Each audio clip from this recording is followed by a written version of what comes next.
दोस्तों नमस्कार, मैं संजय शर्मा। आप देख रहे हैं 9 PM। उत्तरी हरियाणा में राहुल गांधी की भारत जोड़ो यात्रा का प्रवेश हो चुका है। देश भर से कांग्रेस के जो वरिष्ठ नेता हैं, विधायक हैं, सांसद हैं, उनका लगातार उत्तरी हरियाणा में प्रवेश हो रहा है। ऐसे में बिहार के खगड़िया विधानसभा से कांग्रेस के विधायक छत्रपति यादव भी जो है अपनी टीम के साथ पहुंच चुके हैं। इस वक्त कांग्रेस के राष्ट्रीय सचिव वीरेंद्र राठौर के फार्म हाउस पर मौजूद हैं।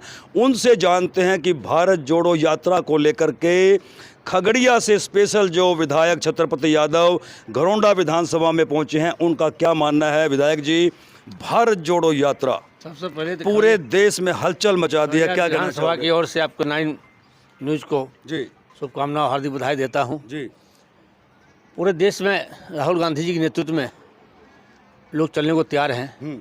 इसी क्रम में हम भी बिहार प्रदेश कांग्रेस कमेटी की ओर से खगड़िया विधान तरफ से हरियाणा में आकर के भारत जोड़ो यात्रा में शिरकत करने के लिए आए हैं जी।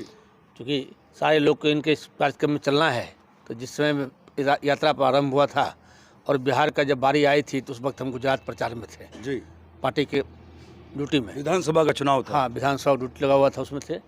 तो उस खामियाजा को पूरा करने के लिए मुझे लगा कि हमारे पूर्व सचिव बिहार इंचार्ज जो हैं वर्तमान गुजरात के, इनके नेतृत्व में हरियाणा में पदयात्रा करना चाहिए। इसी कार्यक्रम के उद्देश्य से खगड़िया विधानसभा से चल के आए हैं अपने साथियों के साथ में जी। और राहुल जी के कदमों से कदमों मिला करके घरौंडा विधानसभा और करनाल तक जो है इनकी यात्रा को हम लोग साथ देंगे जी और इनके हौसला को अफजाई करेंगे जी। तो क्या लगता है, जिस तरह से पिछले 3 महीनों से लगातार भारत जोड़ो यात्रा एक एक प्रदेश से गुजरती जा रही है, अब हरियाणा में पहुंच चुकी है, इसके बाद पंजाब में जाएगी, जम्मू कश्मीर में जाएगी, क्या संदेश अभी तक आप मानते हैं कि जनता के बीच में गया है और जनता क्या मानती है, क्योंकि आप बिहार से चल करके यहाँ पहुँचे हैं? देखिए, आम जनता जो है जिसको कांग्रेस पार्टी से लगाव है सदियों से, जिनके परिवार आज़ादी की लड़ाई में अपने को कुर्बान किए थे जी। स्वतंत्रता सेनानी जितने परिवार हैं, अभी जितने पुराने बुजुर्ग हैं, वो चाहते हैं भारत देश में कांग्रेस की सरकार पुनः बने जी। और राहुल गांधी आस्था प्रकट कर रहे हैं जी। क्योंकि ये पहला बार है जब गांधी परिवार के नौजवान कन्याकुमारी से लेकर कश्मीर तक पद यात्रा के माध्यम से देश के विभिन्न सांस्कृतिक, सभ्यता, सामाजिक वातावरण को देखने का काम कर रहे हैं। हर एक उसी व्यक्ति, चाहे वो विद्वान हो, चाहे किसान हो या मजदूर हो, उनकी एक अनुभूति अपने आप में प्राप्त कर रहे हैं कि आखिर देश में क्या समस्याएं चल रही है, नफरत क्यों फैल रही है, लोगों में भय क्यों है, भय किस कारण से है। उस भय को तोड़ने के लिए गांधी परिवार के ये नौजवान राहुल जी आगे आए हैं और देशवासियों को कहते हैं, घबराओ मत, डरो मत, मैं तुम्हारे साथ हूँ। और जो नफरत फैलाया जा रहा है, कभी आप देखते हो टीवी के माध्यम से, कभी ये क्या कहते हैं यूट्यूब के माध्यम से, यहाँ दंगा हो रहा है, वहाँ फसाद हो रहा है। हम लोग सदियों से गाँव में रहते हैं, कभी कोई हिंदू मुस्लिम फसाद नहीं हुआ है। राम राम कह करके जो है राम को सिर्फ बदनाम कर रहे हैं, ठग रहे हैं। राम तो सबों का है, गांधी जी ही राम कहते थे, ये जैसे राम कहते हैं, कहीं तो कोई अंतर है। हम लोग जो बोलते हैं बीजेपी पर उल्टे बोलते हैं। मोदी जी मन की बात करते करते देश को सदर पहुँचा दिए।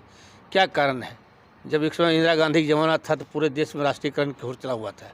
आज क्या देश में मुसीबत आ गया कि आप निजीकरण करने जा रहे हैं, सारे बेरोजगार को धरती पर ला दिए हैं। इतने इंजीनियरिंग कॉलेज, प्राइवेट यूनिवर्सिटी का आप मान्यता दे रहे हैं, रोजगार की गारंटी नहीं है। कई ऐसा खामियां है। अब नौजवान धीरे धीरे समझने लगा है जो मोदी जी देश में जब आए हैं सिर्फ ठगने का काम किया। और अंतिम में बोलते हैं उनके आदमी, मैं तो भाषण में जुमला बोल रहा था। भाई, इसका मतलब देश का प्रधानमंत्री नहीं हो, प्रधानमंत्री के नाम पर आप देश को धोखा दे रहे हो। कोरोना के नाम पर इतना दहशत फैलाया है कि सारे लोग बेरोजगार कर दिए हैं। सबसे ख़राब काम तो उन्होंने किया, साठगांठ करके देश में जो टेम्पोररी बहाली होती थी, कुछ बेरोजगारों को नौकरी मिलता था, उसको ख़त्म करके पूरे देश में आउटसोर्सिंग कर दिए। आउटसोर्सिंग के पीछे कौन लगे हुए हैं? तमाम जितना पूंजीपति लगे हुए हैं। आज प्राइवेट व्यक्ति जाते हैं काम करने के लिए, 11 महीना कॉन्ट्रैक्ट पर बहाली करते हैं, 1 महीना पैसा उसको कमीशन लेते हैं, कुछ घूस भी लेते हैं, 11 महीना बढ़ा देते हैं। आज देखिए, अभी आपको हरियाणा में हमने अध्ययन किया है कि हर गांव के नौजवान विदेश जा रहा है। 300, 400, 500, किसी 1000 गाँव की ज़मीन बेच के जा रहा है।